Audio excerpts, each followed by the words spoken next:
이번 시간에는 합집합과 교집합에 대해서 공부해 보도록 하겠습니다. 자, 합집합과 교집합은 집합의 가장 기본적인 연산자라고 할 수가 있습니다. 어떤 집합을 계산하는 연산, 기호. 자, 그래서 교집합은 기호를 마치 U자를 거꾸로 엎어 놓은 것처럼 그런 식으로 기호를 나타내고 A와 B의 교집합 이렇게 나타냅니다. A와 B의 교집합이라는 것을 우리가 이제 조건제시법으로 한번 나타내 보면, 자, A와 B의 교집합에 속하는 원소 X는 집합 A에 포함되고, 그리고 집합 B에 포함되는 원소.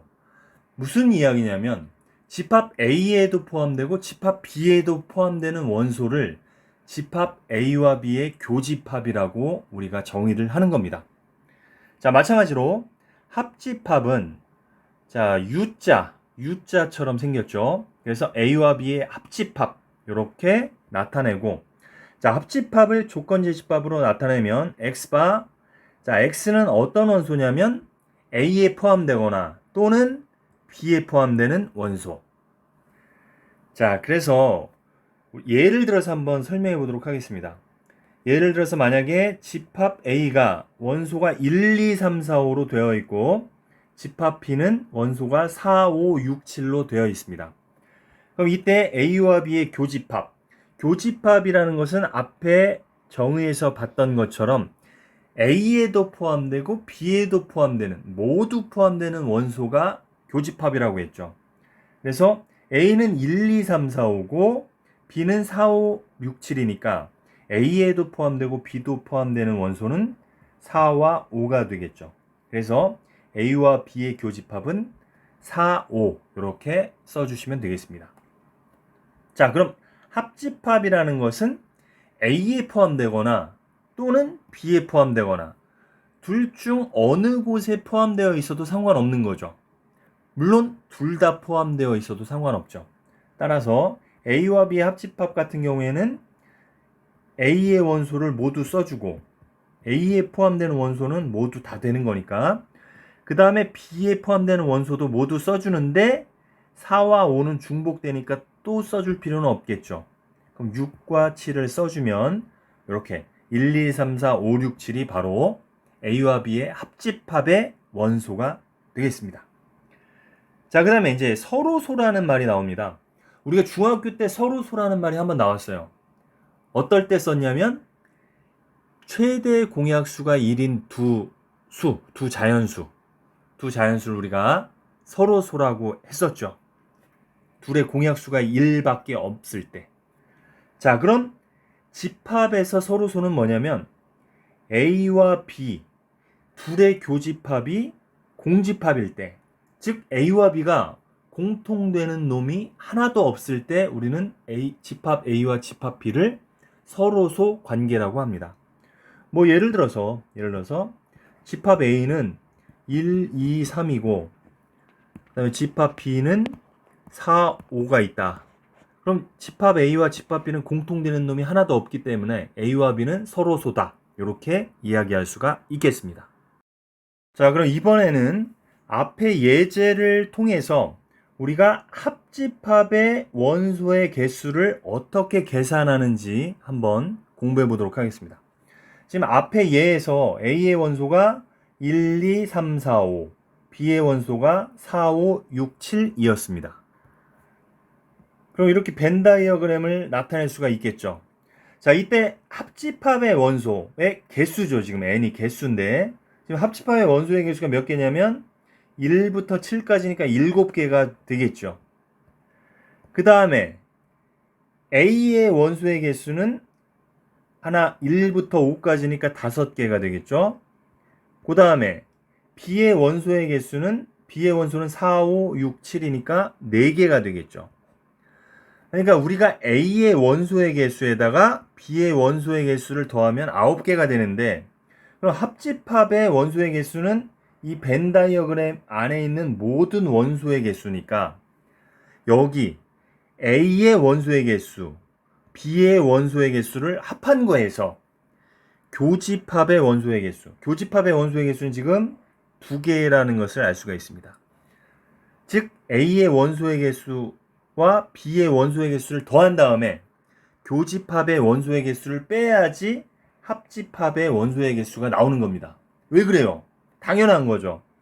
A의 원소의 개수를 카운트할 때, B의 원소의 개수를 카운트할 때 이 교집합은 항상 포함이 되어 있기 때문에 중복해서 2번 더하게 되죠. 그래서 한 번은 빼줘야지 합집합의 원소의 개수가 된다는 것이죠. 자, 요거 매우 중요한 식입니다. 합집합의 원소의 개수를 구하려면 A의 원소의 개수에다가 B의 원소의 개수를 더한 다음에 교집합의 원소의 개수를 빼라. 그 이유는 A의 원소의 개수, B의 원소의 개수에 모두 교집합의 원소의 개수가 포함되어 있기 때문에 2번 더한 꼴이 되죠. 그래서 한 번 빼줘라. 요 얘기가 되겠습니다. 그래서 지금 요 식을 갖다가 교집합을 이항을 하면 이렇게 쓸 수도 있겠죠. 교집합의 원소의 개수와 합집합의 원소의 개수를 더한 것은 A의 원소의 개수와 B의 원소의 개수를 더한 것과 같다. 이렇게 나타내도 되겠습니다. 그래서 이게 문제에 자주 나오는데 요 4개 중에 3개를 알려준 다음에 하나를 구하는 문제가 많이 나옵니다. 자, 예제를 바로 풀어보도록 할게요. 자, 첫 번째 예제. A의 원소의 개수가 5개, B의 원소의 개수가 7개, 합집합의 원소의 개수가 9개일 때 교집합의 원소의 개수를 구해라. 그럼 우리 합집합의 원소의 개수 9는 A의 원소의 개수에다가 5에다가 B의 원소의 개수에서 교집합의 원소의 개수를 X라고 하면 12에서 X를 뺀 게 9가 나와야 되는 거죠. 그래서 X는 3, 즉 교집합의 원소의 개수는 3이다. 이렇게 간단하게 구할 수가 있겠습니다. 두 번째, A의 원소의 개수가 3개, 합집합의 원소의 개수가 7개, 교집합의 원소의 개수가 2개일 때 집합 B의 원소의 개수는, 자, 그럼 합집합의 원소의 개수 7은 A의 원소의 개수 3에다가 B의 원소의 개수는 모르니까 우리가 X로 나타내고 여기서 교집합의 원소의 개수 2를 빼주면 되죠. 그러면은 X는 6개라는 정답을 얻을 수가 있겠죠. 또는 합집합과 교집합을 더한 것은 집합 A와 집합 B의 원소의 개수의 합과 같다. 이렇게 풀어도 되겠습니다. 자, 그 다음에 우리가 합집합과 교집합을 이용해서 포함 관계를 나타낼 수가 있습니다. 자, 무슨 이야기냐면 이거 대단히 중요한 거니까 별표를 칠게요. 자, 집합 A와 집합 X의 교집합을 구했더니 A더라. 그러면은 이럴 때는 집합 A가 X 안에 포함된 것과 같습니다. 자, 우리가 만약에 X 안에 A가 이렇게 있으면 집합 A와 집합 X의 공통된 부분은 A가 되겠죠. 따라서 집합 A와 X의 교집합이 A라면 A가 집합 X에 포함됐구나. 이렇게 생각을 하시면 됩니다. 물론 X와 A가 같을 때도 교집합은 A가 되겠죠. 그렇지만 같은 경우에도 집합 A는 집합 X에 포함된다. 이렇게 표현을 해도 상관이 없기 때문에 여러분들은 집합 A와 집합 X가 교집합이 A라면 A가 집합 X에 포함되어 있구나. 이렇게 생각을 하시면 되겠습니다. 자, 마찬가지로 집합 A와 집합 X의 합집합이 A라면 이번에는 집합 X가 A에 포함되어 있구나. 이렇게 생각을 하시면 됩니다. 그림을 그려보면 되겠죠. 집합 A가 밖에 있고 집합 X가 안쪽에 있으면 A와 X의 합집합이라는 것은 집합 A가 되지 않겠습니까? 그러니까 집합 A와 집합 X의 합집합이 A라면 집합 X가 A에 포함되어 있구나. 이렇게 생각을 하시면 되겠습니다. 이 두 개가 문제에 많이 이용되는 조건이기 때문에 여러분들 잘 알아두시기 바랍니다. 자, 관련 문제를 한번 풀어보도록 하겠습니다. 자, 집합 A가 원소가 2, 4, 6이고 자, 집합 B는 조건지시법으로 나와 있는데 자, X는 어떤 X냐면 2보다 크고 5 이하인 정수. 자, 그럼 B를 한번 원소 나열법으로 한번 나타내면 2보다 큰 정수는 3, 4, 5, 6 이렇게 있겠죠. 근데 5 이하여야 되니까 3, 4, 5가 되겠죠. 자, 이때 A와 B의 교집합. 자, 2, 4, 6과 3, 4, 5니까 교집합 원소 4밖에 없네요. 4. 자, 그 다음에 A와 B의 합집합. 2, 4, 6. 일단 A의 원소를 모두 써주고, 그 다음에 3, 4, 5. 3과 5만 써주면 되겠네요. 자, 요건 이제 순서대로 써주면 좋겠죠. 2, 3, 4, 5, 6. 그래서 A와 B의 합집합은 이렇게 나타낼 수가 있겠습니다. 두 번째 문제입니다. 자, 집합 A가 2, 3, A-4를 원소로 갖고 있고, 집합 B는 5, A 플러스 5를 원소로 갖고 있는데, 이때 A와 B의 교집합이 5다. A와 B의 합집합을 구하시오. 자, 지금 집합 A와 B의 교집합이 5라는 조건이 있죠. 그러면 집합 A가 지금 2, 3, A-4니까 요 A-4라는 놈이 5일 수밖에 없겠죠. 왜냐하면 교집합이니까 A도 5를 원소로 갖고 있어야 되는 거니까. 따라서 A-4는 5라는 조건을 우리가 생각할 수가 있고 A는 9라는 것을 알 수가 있습니다. 그래서 A의 최종적인 원소는 2, 3, 5가 되는 것이고요. 자, B 같은 경우에는 5가 당연히 있는 것이고, 그 다음에 A 플러스 4. A 플러스 4니까 A에 9를 대입하면 14가 되겠죠. 그래서 A와 B의 합집합을 구하면 2, 3, 5, 14 이렇게 구할 수가 있겠습니다. 세 번째 문제입니다. 집합 A는 X바 X는 8의 약수, 그 다음에 집합 B, X는 40의 약수 이렇게 되어 있는데 A와 X의 교집합이 A고 X와 B의 합집합이 B일 때 이걸 만족하는 집합 X의 개수를 구하시오.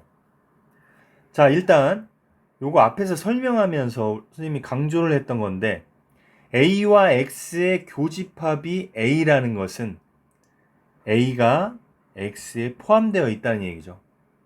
그래야지 X 안에 A가 우리가 있을 때 이 둘의 교집합이 A가 되는 것이죠. 자, 마찬가지로 X와 B의 합집합이 B라는 것은 X가 B에 포함되는 것이죠. 따라서 이 조건은 무엇을 이야기하냐면 X라는 놈은 A를 갖고 있고 A를 포함하고 있고 B의 부분집합이다. 요 조건을 갖다가 이렇게 설명을 한 것입니다. 요거 잘 눈여겨 봐두시기 바랍니다. 자, 그러면 우리 앞에서 이런 비슷한 문제를 풀었는데 A를 일단 원소 나열법으로 한번 나타내 볼게요. 자, 8의 약수는 1 곱하기 8, 2 곱하기 4 이렇게 4개가 되겠죠. 그 다음에 B 40의 약수는 1 곱하기 40, 그 다음에 2 곱하기 20, 그 다음에 4 곱하기 10, 그 다음에 5, 8, 40 해서 이렇게 8개가 나오겠죠. 자, 그러면은 X라는 놈은 A를 포함하면서 B의 부분집합이니까 B의 부분집합 중에 1, 2, 4, 8을 포함하고 있는 놈이 되겠죠. 그럼 이거 어떻게 하라고 했습니까? 1, 2, 4, 8 요 놈을 제외한 나머지 5, 10, 20, 40으로 이루어진 부분집합을 구해서 거기다가 모두 1, 2, 4, 8을 넣어주면 된다고 했죠. 따라서 5, 10, 20, 40 이 4개의 원소로 이루어져 있는 부분집합은 2의 4제곱, 즉 16개라는 정답을 얻을 수가 있겠습니다. 자, 이렇게 우리가 합집합과 교집합에 대해서 공부해봤고 다음 시간에는 차집합과 여집합에 대해서 공부해 보도록 하겠습니다. 수고하셨습니다.